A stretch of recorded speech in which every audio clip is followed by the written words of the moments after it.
I'm Chris Berman. Let's get straight to the action. In our first game this week, we had the Jaguars edge their way to a narrow 3-point win.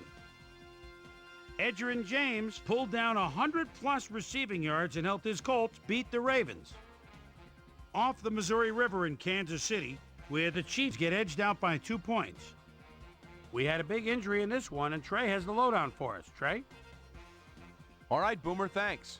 Luckily, we had a relatively injury-free week, which makes my job just that much easier. Jerome Woods will be out of action for a while, and that will be a huge loss for this defense. He's suffering from symptoms of a concussion, and he'll be out for 15 weeks. So that'll do it for now. Chris, let's send it back to you. We'll shift gears now just a little and have a look at a few trades that should certainly be of interest. Leonard Little leaves the Seahawks and is on the move to the Chiefs. And it's clear this was an area of their football team that needed somebody. In exchange, they'll get someone to beef up their roster. Casey Wegman will find himself in a new clubhouse. And I tell you, if there's one position every team would love to upgrade, it's the offensive line. Down in New Orleans, we had the Saints ending up on the wrong end of an 8-point game. The Lions got 300-plus yards from their offense in their victory at Heinz Field. The Cardinals won at home and will stay home for next week's game when they meet the Raiders. Terrell Owens pulled down 100-plus receiving yards and helped his Eagles beat the Buccaneers. Right by Lady Liberty in New York, we had the Jets get nipped by 3 points.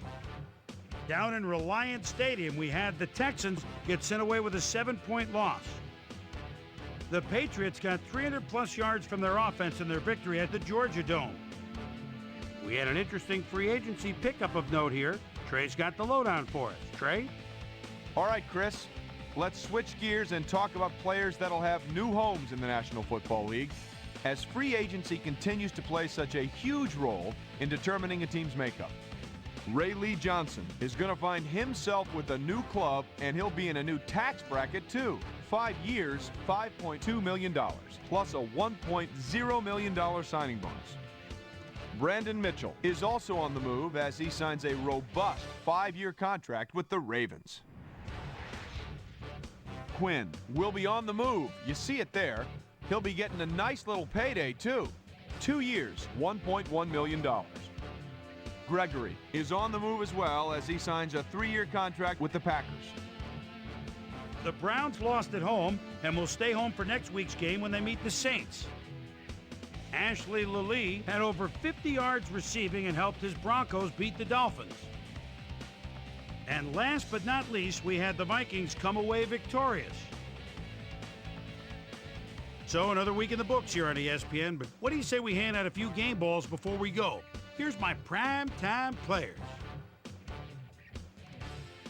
That'll do it, sports fans. I'm Chris Berman, and thanks so much for joining us here in the Bristol studios.